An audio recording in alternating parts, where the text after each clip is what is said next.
জুনাইত ন কংগ্ৰেছী ৰাজু মেধকৰ ৰণসংকাৰ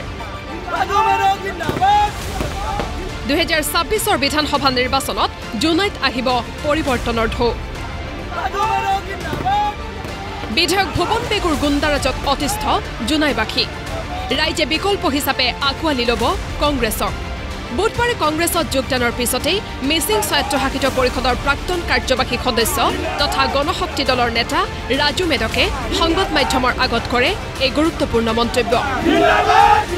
আৰু ভুৱন পেগুৰ ডাঙৰ যিটো অহংকাৰ মদ গৰ্ব আৰু গুণ্ডা বাহিনী যিটো ৰাজত্ব চলাইছে আমাৰ জনাইবাসীৰে অতিষ্ঠ হৈছে দুৰ্নীতিৰ প্ৰতিটো কোনো আঙুলি টুৱাই ক'ব নোৱাৰে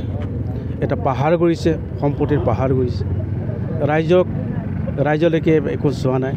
আৰু সেইটোৰ কাৰণে ৰাইজে এইবাৰ বিকল্প এবাৰ বিচাৰিছে এই বিকল্প হ'ল কংগ্ৰেছৰ কেণ্ডিডেটজনেই বিকল্প এইটো ৰাজু মেধক বা ৰাজোজ পেগু বা মৃগম পেগু বা কোনোবা XYZ বুলি নহয় কংগ্ৰেছৰ কেণ্ডিডেটজনেই বিকল্প কেণ্ডিডেট এইফালে ৰাজু মেধকৰ এই মন্তব্যক কাৰ্যত নস্বাত কৰিছে বিধায়ক ভুৱন পেগুৱে মিচিং সমাজৰ জাতীয় সংগঠনে বহিষ্কাৰ কৰা এজন লোকৰ কংগ্ৰেছত যোগদানে জুনাইত কোনো প্ৰভাৱ নেপেলায় বুলি দাবী বিধায়ক ভুৱন পেগুৰ মই ভাবোঁ যিটো জাতীয় সংগঠনে তেখেতক বহিষ্কাৰ কৰিছে মিচিং জাতীয় সংগঠনে গোটেই জাতীয় সংগঠনে বহিষ্কাৰ কৰিছে তাৰ ওপৰঞ্চি যিটো এটা সৰু সুৰা ৰাজনৈতিক দল খুলিছিলে জনজাগৰণ বুলি 4টা ৱাৰ্ড মেম্বাৰ জিকিব নোৱাৰা এনেকুৱা এটা দলৰ সদস্য এজনে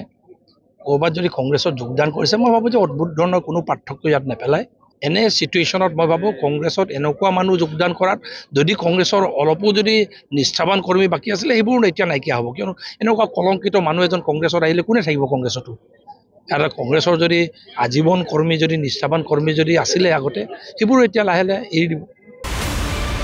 দুয়োজন নেতাৰ আক্ৰমণ প্ৰত্যাক্ৰমণে এতিয়া আকৰ্ষণীয় কৰি তুলিছে জুনাইৰ ৰাজনৈতিক প্ৰেক্ষাপট জুনাইৰ পৰা ধীৰাজ মিৰিৰ ৰিপৰ্ট প্ৰতিদিন টাইম